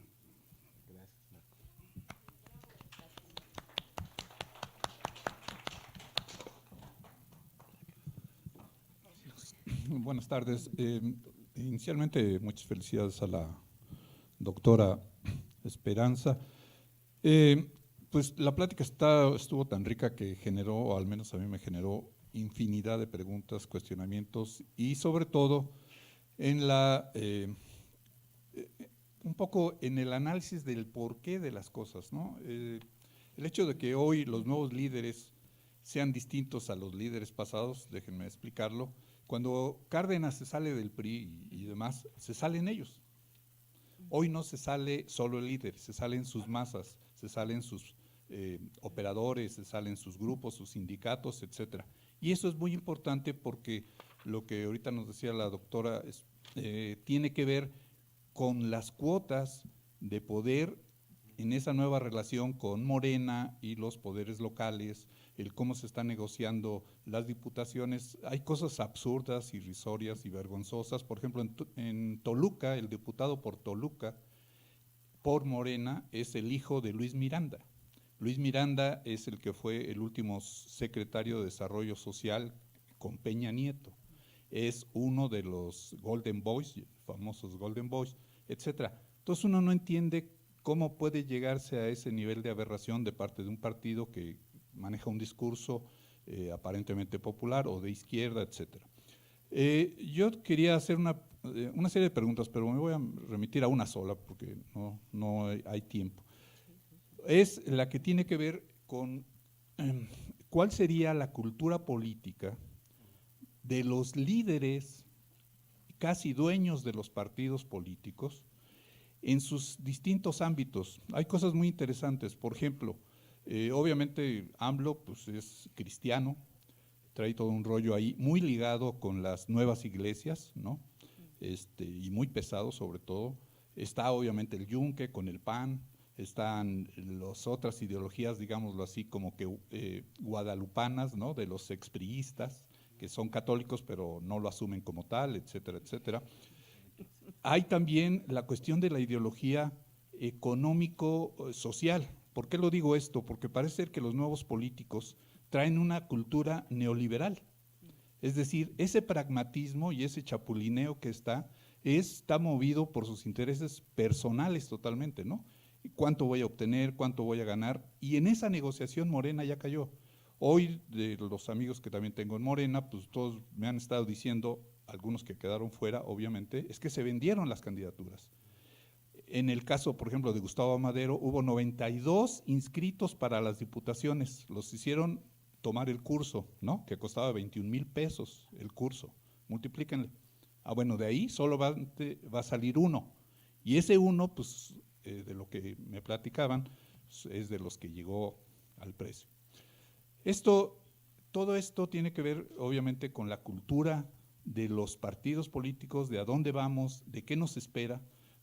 Los últimos 5 días se han dado noticias de todas las leyes que se han modificado, pero si reconocemos un poco, si algo tiene AMLO, es que tiene un cuarto de guerra excepcional. Es un cuarto de guerra que está jugando con 5 jugadas adelantadas. No hay nada que se haya hecho que no tenga todo un sentido. En la mañana estaba oyendo que ayer se aprobó el programa aeroespacial como prioritario nacional. Y la pregunta inmediata, ¿y eso tiene que ver con la cancelación del proyecto aeroespacial argentino que le bloqueó a China? Y si sabemos un poco, la geopolítica nos dice que hoy China y AMLO están moviendo grandes hilos y seguramente se va a vender un espacio X para instalaciones aeroespaciales chinas, y eso va a ser bajo un convenio, se firma un convenio porque tiene la capacidad del presidente de hacerlo, etcétera.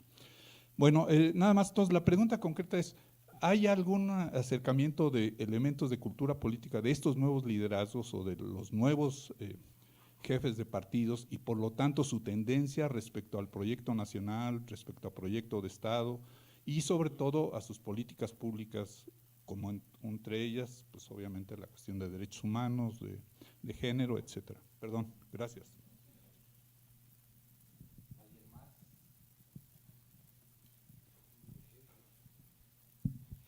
Sí, yo quisiera preguntar nada más a cualquiera de los dos ponentes, en este proceso de derechización que está tomando el rumbo, un rumbo de derechización que está tomando el mundo, en donde las derechas están ganando, sorprendente y verdaderamente nos asusta que Trump, después de tantos y tantos juicios que ha enfrentado en Estados Unidos, sea uno de los candidatos más poderosos que ahorita tienen todas las probabilidades de que pueda volver a tomar el poder en Estados Unidos.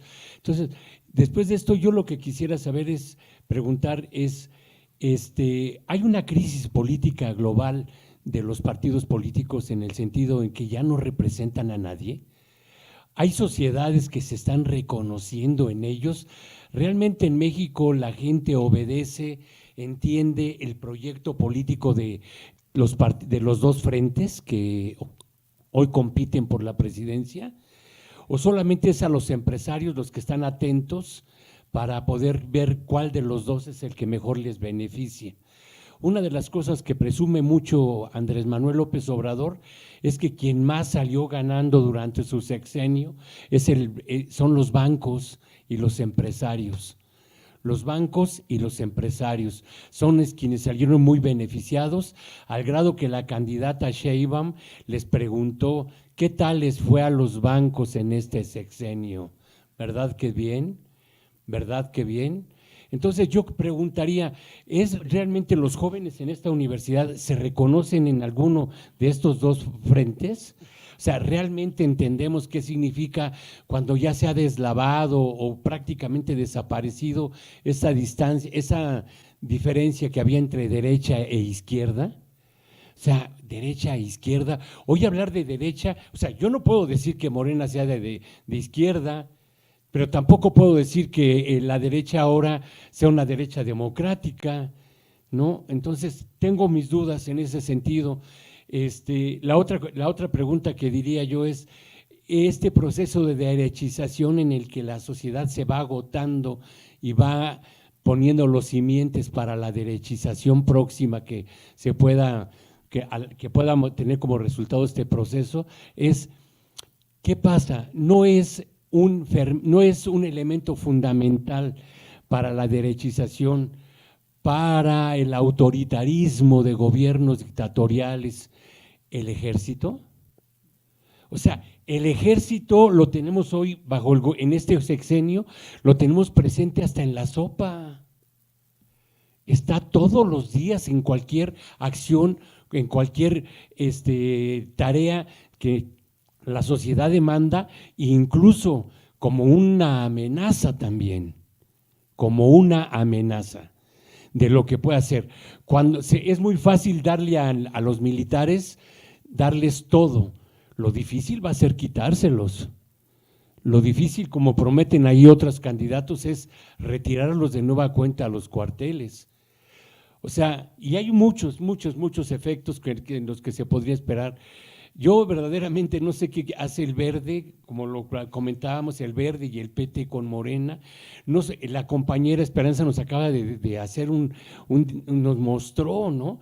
Cómo la inmensa mayoría de los candidatos que hoy ni siquiera pertenecen a Morena.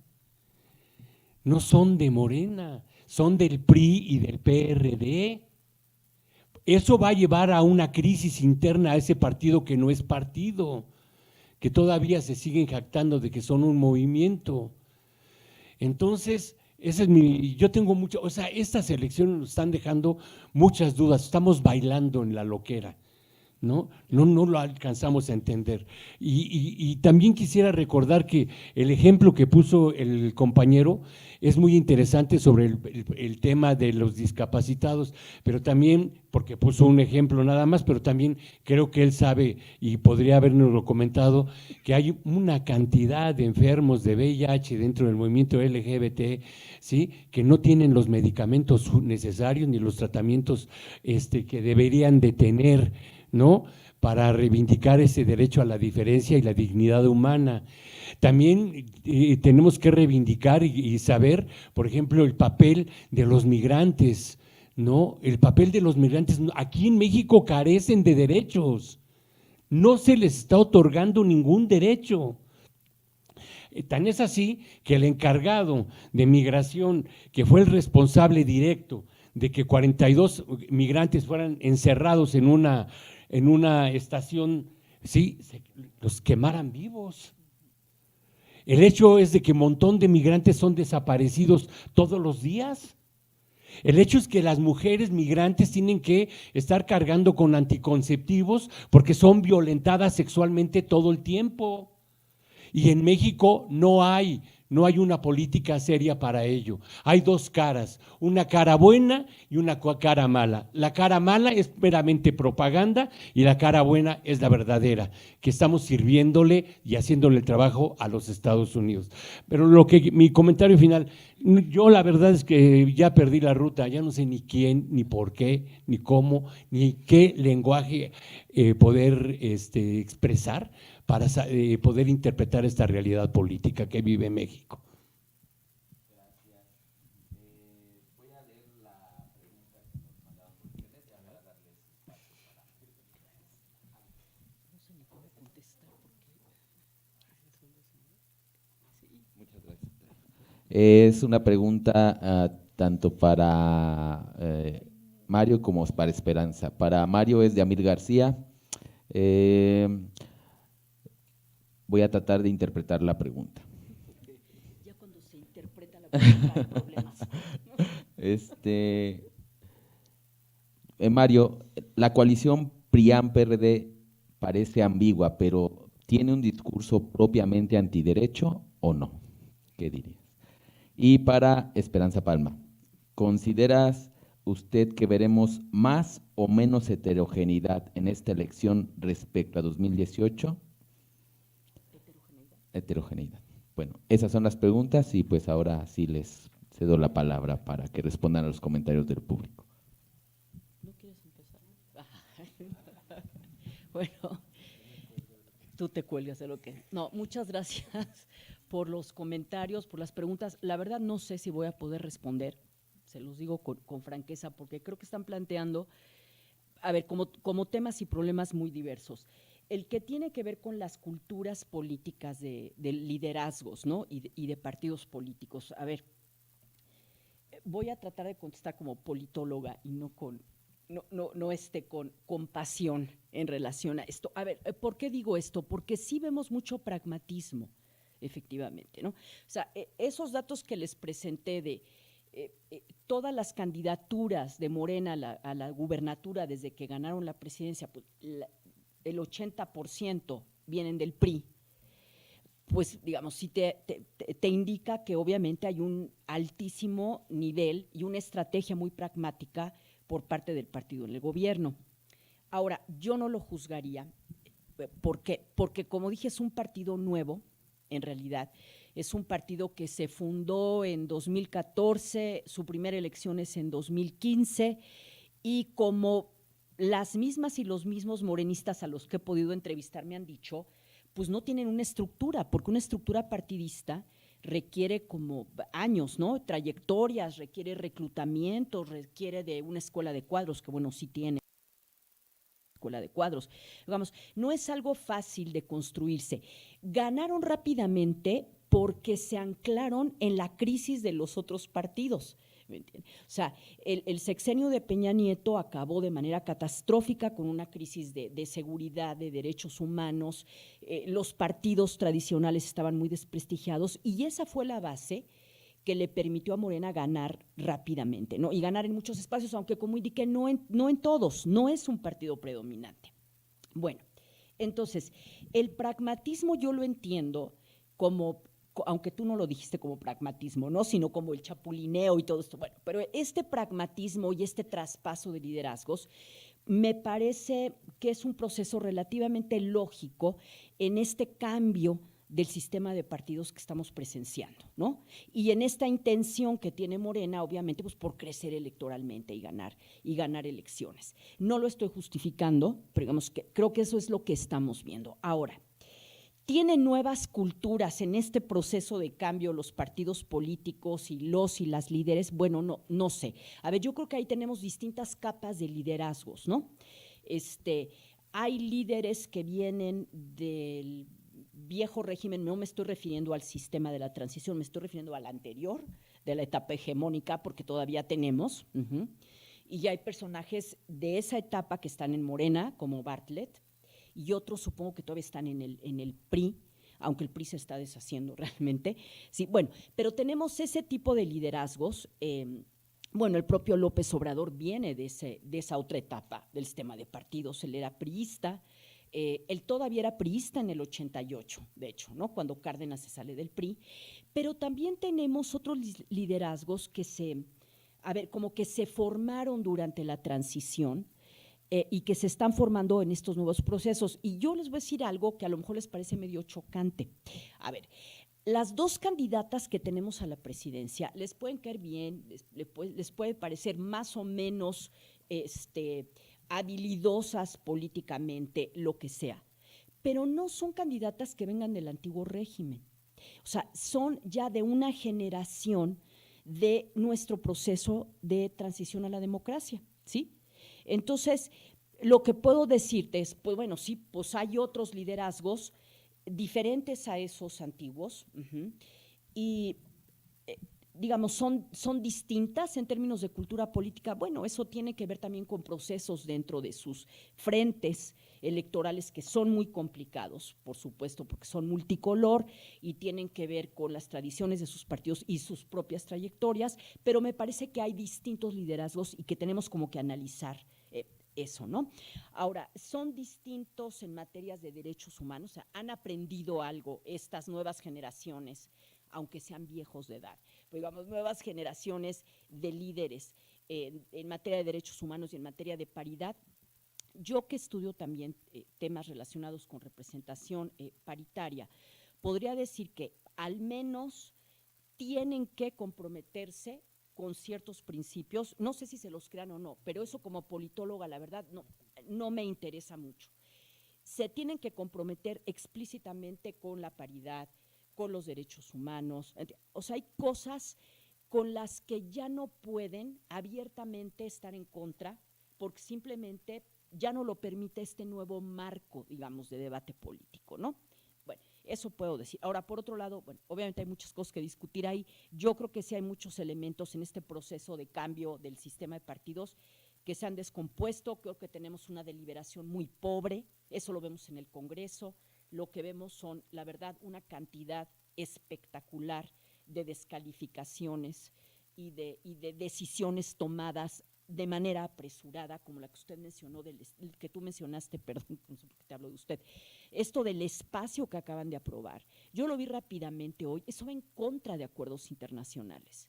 O sea, la verdad es, digamos, eso sí es preocupante, hay que hacer un análisis de las élites parlamentarias, porque no saben ni lo que están aprobando en muchos casos, y eso es motivo de preocupación. Bueno, lo que me preguntabas, hijo, la verdad son como muchos temas.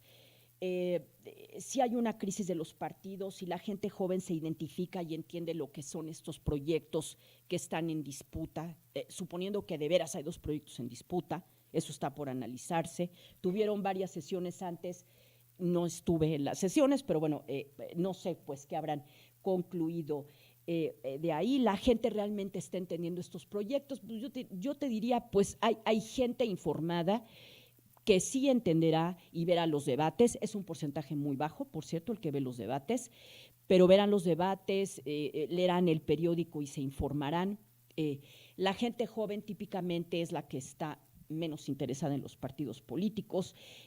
La crisis de los partidos es algo que lleva décadas y décadas en el mundo, no es algo nuevo. Es decir, no tiene que ver la crisis de los partidos en México con este cambio del sistema de partidos. ¿Y a qué me estoy refiriendo con la crisis de los partidos? Hay una enorme desafección política en relación a los partidos. Son las instituciones más desacreditadas socialmente desde finales del siglo pasado, ¿sí?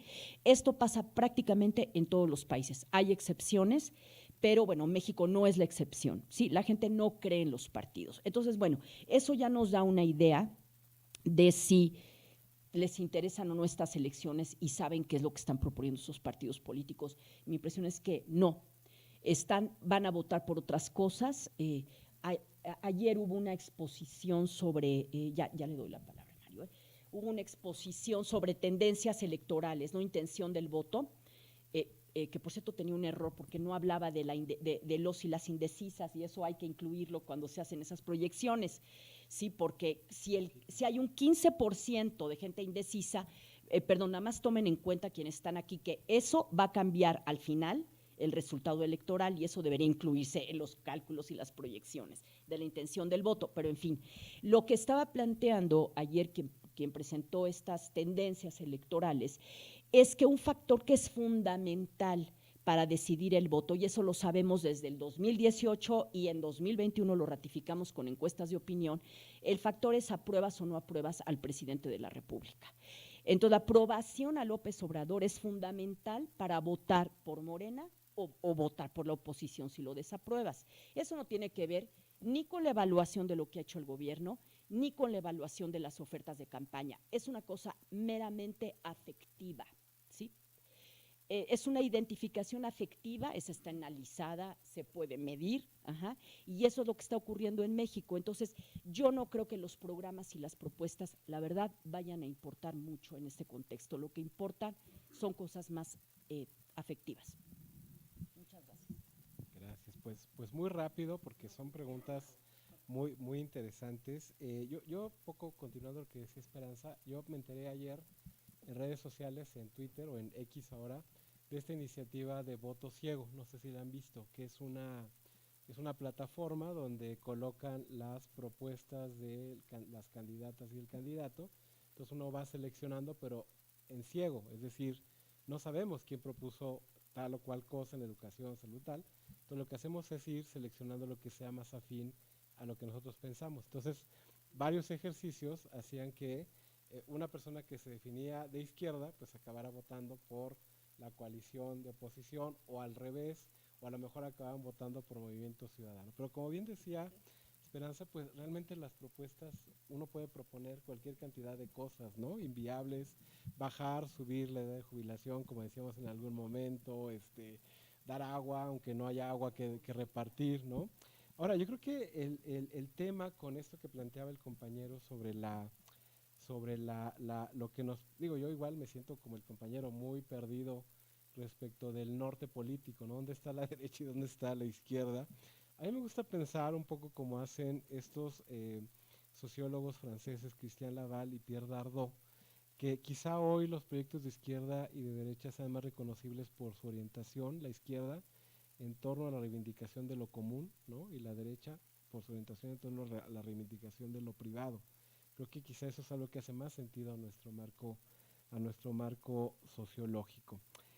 Ahora, no hay que perder de vista que es precisamente en este contexto de desafección democrática, de erosión democrática, donde los discursos antiderechos y los movimientos que pueden articular prenden, donde tienen un suelo fértil para situarse, ¿no? Pensemos en lo que pasó en Argentina, y digo, por el tiempo ya no pude mencionar, pero sí, para cada una de esas características que yo planteaba, podemos dar un ejemplo. Por ejemplo, los migrantes, ¿no? Son una ilustración de cómo establecemos distinciones entre auténticos merecedores de derechos y quienes no son merecedores de derechos, ¿no? Los migrantes por haber cruzado ilegalmente una frontera, ¿no? Y por haberlo hecho por razones que no se ponen la mesa, la violencia económica, el cambio climático u otras cosas, pues automáticamente no tendrían derechos, ¿no? Y así podemos pensar como distintas características. A mí lo que me preocupa mucho es como en esta confusión política y en este pragmatismo que, digo, es bien interesante siempre ver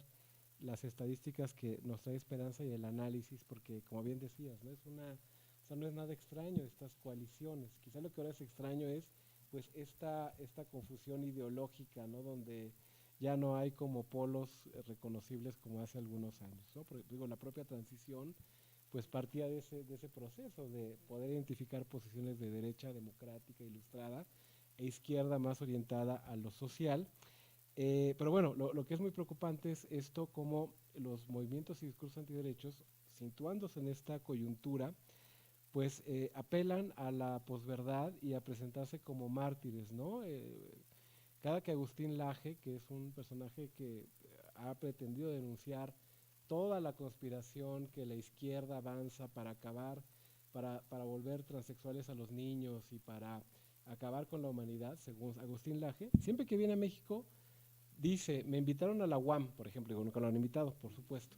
Y entonces, nunca lo han, pero sí lo han invitado a todas las universidades públicas, estatales, y siempre la estrategia es cuando lo invita a algún profesor, profesora que es su amigo, y luego, claro, la comunidad se entera y dicen, no tiene que estar aquí, me están censurando.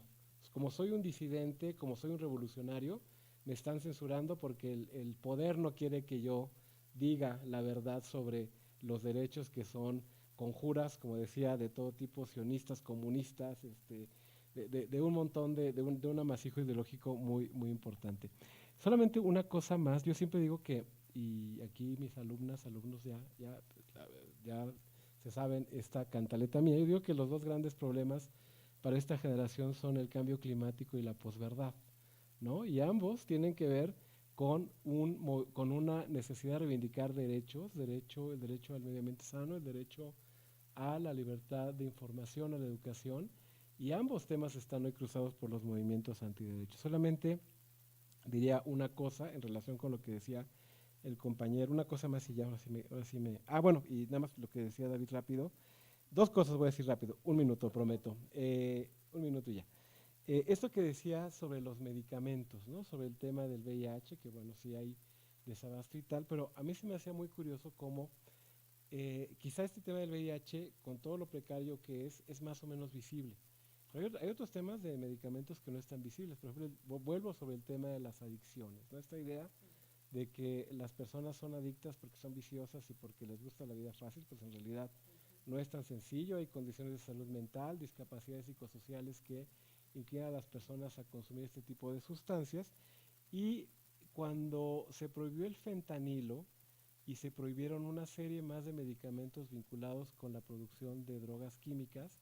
Se perdió de vista que muchas de estas sustancias sirven para procesos de desintoxicación. Entonces, en el norte del país, en Ciudad Juárez, es lo que dicen estas personas que están en procesos de desintoxicación, ¿no? No tenemos medicamentos para pasar estos procesos de desintoxicación, entonces están regresando a consumir las drogas más baratas, por una, digamos, idea moral de que drogarse es malo. Se prohíben sustancias que han ayudado a personas a salir de estos procesos, y entonces están volviendo a la calle a drogarse. Y lo que decía David sobre si hay discursos antiderechos en el PRIAN y el PRD, yo creo que no, yo creo que todavía no, pero ojo, no, lo que digo es que no hay una vinculación entre el Frente Nacional por la Familia y los partidos políticos, y por lo que decía Esperanza, porque hay como un pragmatismo, ¿no? Y no hay una ventana todavía de oportunidad para ellos. Pero lo que sí preocupa es que en la derecha y en la izquierda podemos identificar discursos antiderechos. Digo, el PAN acaba de votar en contra de la prohibición de las terapias de conversión de la homosexualidad, lo cual es muy preocupante, pero también es cierto que Morena tuvo 5 años para aprobar este tema y no lo hizo hasta este momento, que pues es un contexto electoral. O sea, de los dos lados como que no tenemos hacia dónde hacernos, como usted decía. Yo creo que, y con esto cierro ya, recupero lo que decía Esperanza, que tenemos una institucionalidad de derechos humanos después del 2011, cuando se aprueba la reforma constitucional en derechos humanos, que como dijo ella, yo también coincido en que yo creo que los diputados, las diputadas, no supieron lo que aprobaron cuando aprobaron la reforma constitucional en derechos humanos, ¿no? Porque implicaba una transformación de la vida pública que no ha ocurrido, pero sin embargo tenemos estos mínimos que los discursos, los partidos no pueden violentar, no pueden desconocer. Pero nada más les pongo un ejemplo, lo que está pasando con el cambio climático, ¿no? Antes la tendencia era decir el cambio climático no existe, ¿no? Y que sigan los petróleos y que sigan las energías de hidrocarburos. Ahora que ya no se puede negar es, sí existe el cambio climático, pero quien tiene la culpa son los migrantes, porque se reproducen como conejos, porque vienen a los países a consumir más que las propias poblaciones protestantes, que son frugales, que son moderadas. No hay una resignificación de estos grandes problemas desde la visión antiderechos. Sería todo.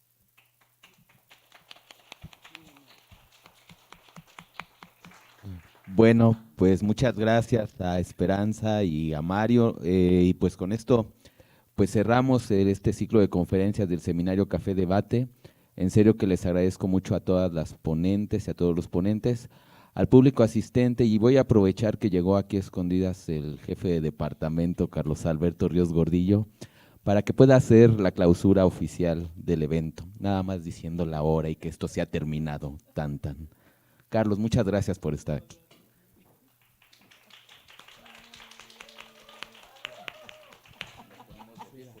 De pie, por favor, muy buenas tardes.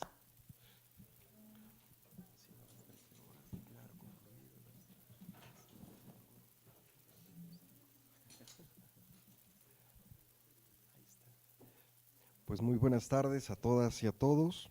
Agradezco la invitación del coordinador de la especialización, Alejandro López Gallegos, y siendo las 13 horas del día, las 15 horas del 14 horas 59 minutos. 14 horas 59 minutos, declaramos concluidos los trabajos de esta serie de seminarios, de conferencias de las campañas 2024, reflexiones, visiones, tendencias, y muchísimas gracias a todas y todos ustedes por su presencia y particularmente a las ponentes y los ponentes de nuestro evento. Muchas gracias. Muchas gracias.